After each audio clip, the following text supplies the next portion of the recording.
The Speaker of the Lagos State House of Assembly, Mudashiru Obasa, has called for more youth involvement in subsistence farming as one of the ways to tackle food shortage in the country. Mr. Obasa said this during the constituency meeting, which held across 40 constituencies in the state. Abimbola Agbebi has more on this. From Mushin to Agege, Lagos Island, Lagos Mainland, Ajiromi Feludu Ifakojayi. The message was clear: the need to show more commitment in ensuring food security, which is in line with the United Nations Sustainable Development Goals on eradication of poverty, formed conversations here.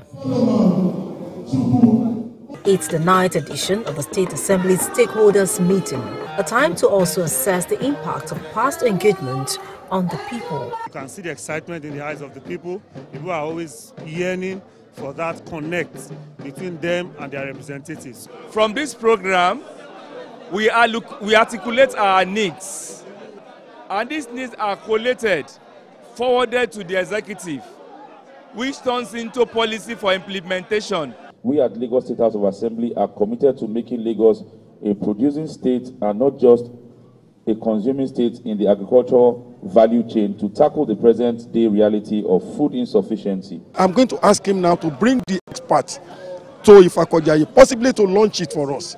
So I can find a small land, everybody can look for a portion of land and do their farming there. Focusing on the theme, community representatives came out to share their thoughts on the call for more involvement in subsistence farming as one of the ways to tackle food insecurity in the country. Complaining about hunger and all that, we can always provide for ourselves. It's just all about effort.